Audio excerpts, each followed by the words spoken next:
What is up? Last day in paradise for me. Hope everybody is doing well today on this Friday.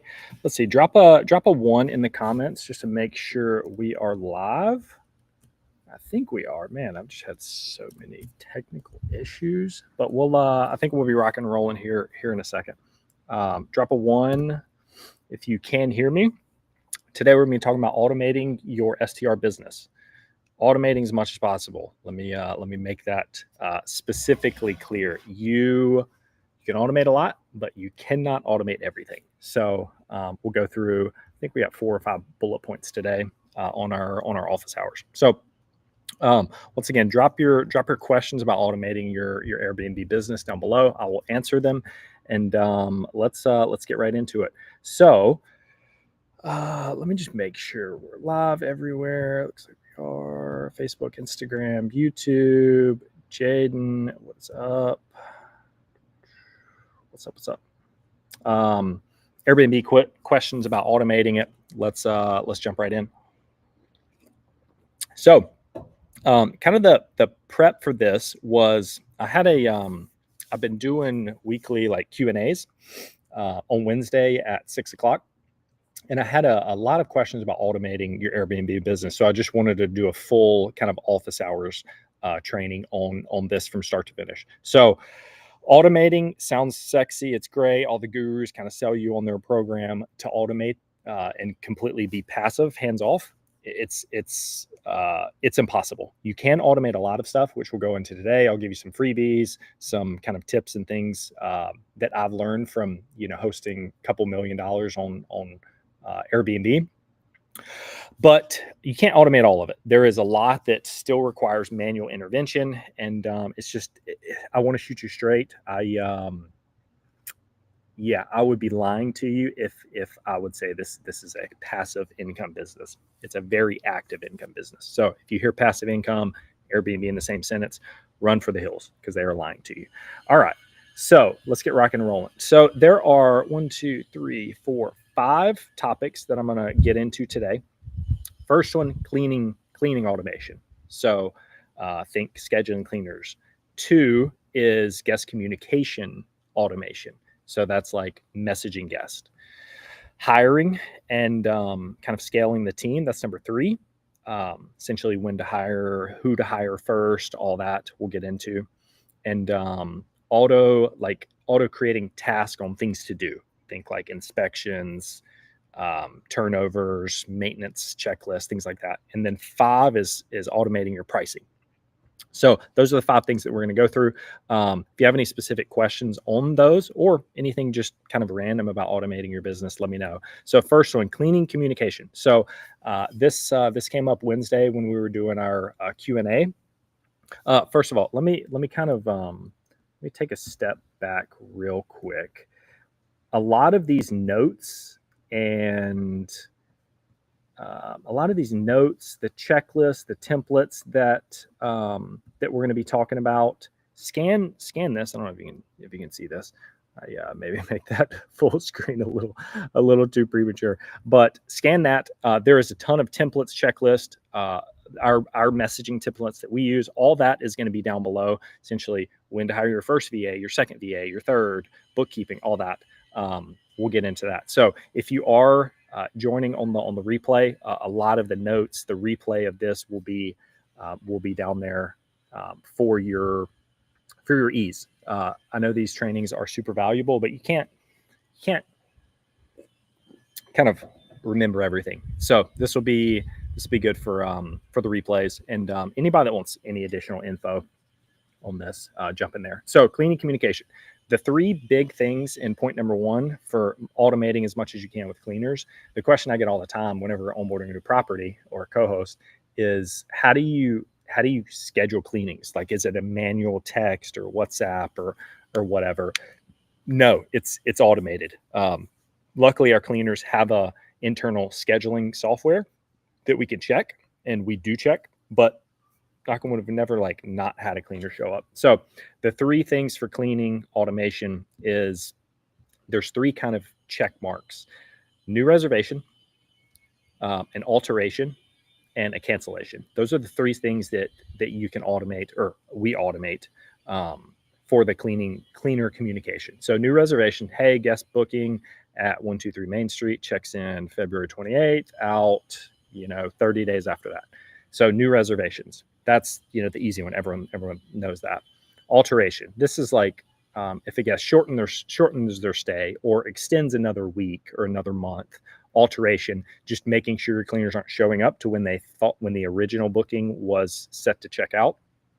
Making sure you do it for the alterations as well. This is an automated way. It's most property management systems, and I think guest or Airbnb has this built in as well. So it's easy to set up. Third is cancellation. This one is equally as important. So when a guest cancels, it sucks, but it happens, right? Guests, changed their mind, got COVID, whatever it was. They need to cancel their reservation. Obviously, you want to let your cleaners know in an automated way that they don't have to do the turn that day. So those are the three automation for the cleaning side. We use kind of a secondary point. We use Slack for all of our communication internally with our team members, and also externally with our cleaning team. So Slack is free. We don't pay for it. So it's an awesome tool. For the communication with cleaners, we do email and text as well, just to make sure they get multiple notifications, just so they're on the same page of that automation, and getting them access to the calendar as well. Actually, that is a good point that I didn't think about. Access to your property management software, your Airbnb calendar, whatever you use, making sure they have 24/7 access, so they can. So we train them to check it before they go as well.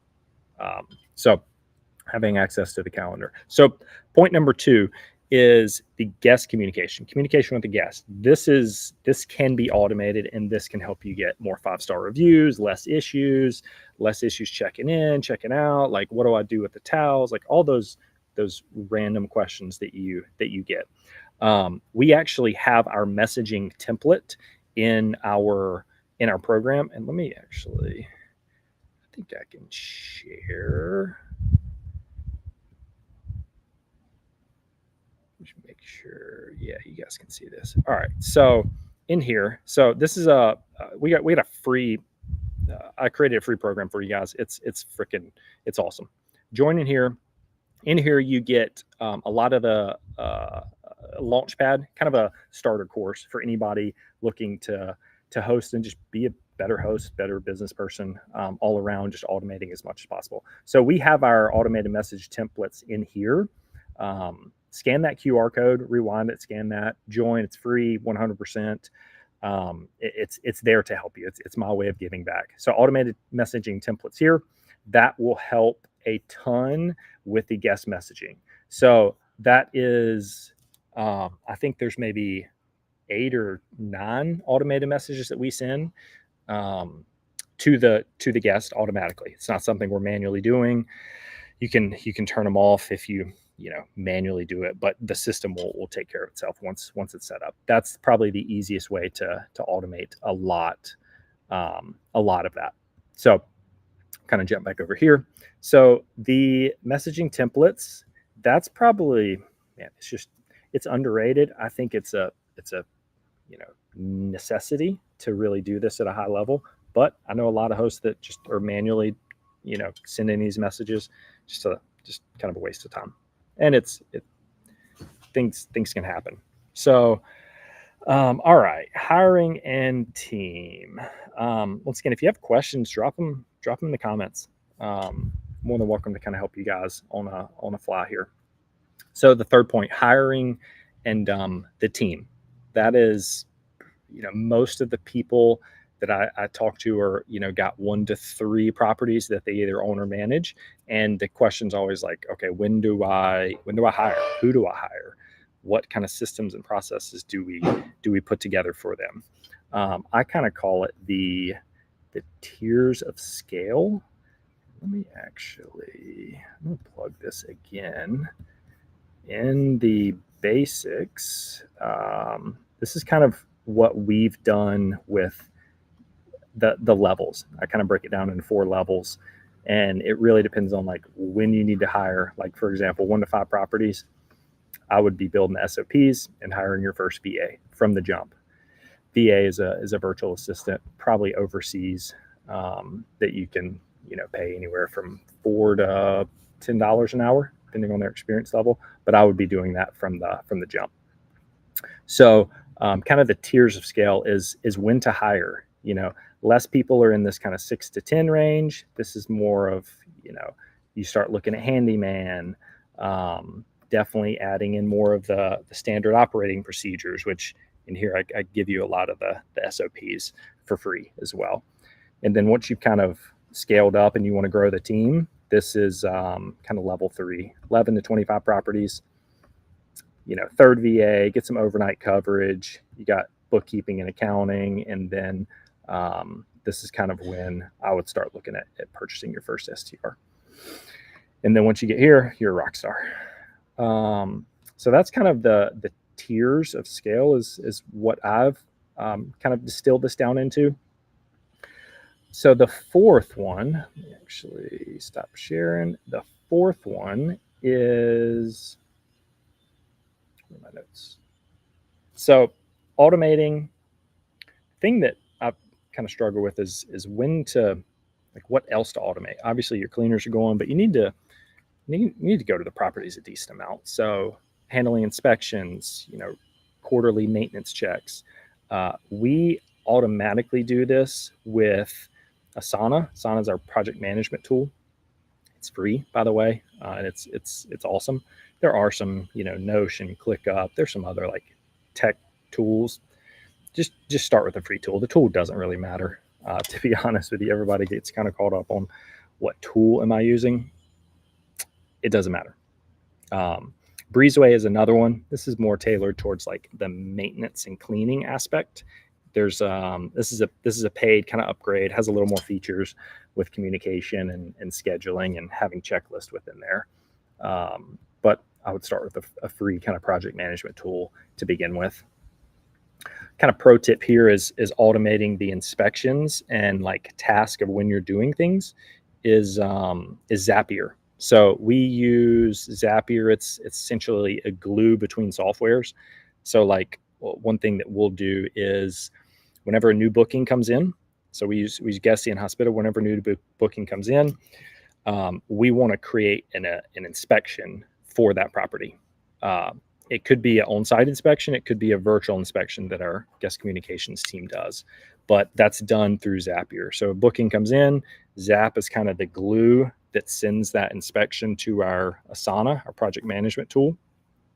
And it's a little bit complicated to set up, but it is super, super valuable. So like for every reservation we get, we have an inspection of like a checklist that we do, making sure that the guest code is created, making sure the rental contract is signed, making sure they've paid for their stay, making sure the door lock gets, or the code gets to the door and it wasn't offline when we sent it. I think I mentioned the rental contract, making sure the guest has the rental contract. There's a lot more. Oh, reviewing the guest. So there's like pre-check-in and post-check-out items, reviewing the guest, making sure there's no damage, things like that. So that's kind of the pro tip there. Once again, for most people, it might be a little overkill. I'm very tech and try to automate as much as possible. So it's helped me. And then the 5th one is pricing. So how do you set up pricing? How do you automate it? I could do I probably will do a whole nother training on how to set up price labs. Don't use the Airbnb smart pricing. I call it dumb pricing. They will lower your rates until it's not profitable. So definitely use like a price labs or wheelhouse. There's a couple main points with price labs, just kind of like beginner level, just to get you guys off the ground, is setting up the base price. So base price, the minimum, and then I like to always have a weekend min, and also making Thursday a weekend. So those 4 things again: setting up the base price, setting up your minimum, setting up the weekend minimum, because you can have like a weekday minimum and a weekend minimum.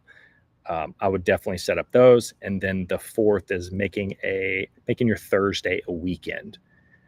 Because if you have like a 2-nighter on Thursday night, Friday night, it's harder to book that like Saturday, Sunday. So you want to kind of group those together. And most people, we try and get that Thursday, Friday, Saturday together, or Friday, Saturday, Sunday together. So we'll make that Thursday a weekend. I've got a whole training in the Launchpad in that free program. If you guys want, it's like an hour and a half. I set up somebody's Price Labs from start to finish. I think he got like a 3-month reservation a couple days later. So it's very in depth. But base price helper, just go with the basics. There's like is this economy property, a mid scale, or like a luxury property? Kind of general rule of thumb of minimums. Usually they're anywhere from like if your weekend is $100, then your weekday should be like 60 to 70. So like 30 to 40% off weekday to weekend comparison. Once again, it's a general rule of thumb. Every market's going to be a little bit different, but that's what we've seen be pretty successful in most markets. Weekend minimum, that's point number 3. So if you have like your weekday minimum is, let's say $60 in that example, $70, and your weekend is $100, you can actually set a weekend min that only those Thursday, Friday, Saturday goes down to that. Let's say you want it to have, $90 is the lowest you'll take for a weekend minimum. You can set those specifically in there, and it'll automatically kind of adjust and do that for you. All right. So that was probably a lot, but once again, a lot of this is already in here. The pricing and revenue, this one right here, it's an hour and 31 minutes, and it's very, very in depth. But this one, 2 days after this, he got a $9,200 reservation on a property that was definitely underperforming. So here's some kind of a template giveaway that we have with the pricing. But look at that. That's super, super valuable. But bring your notepad, because it's a beast. All right. No questions on this. We will jump off. I'm leaving for Florida tomorrow, so I will be out of this beautiful Airbnb tomorrow. All right. Take care.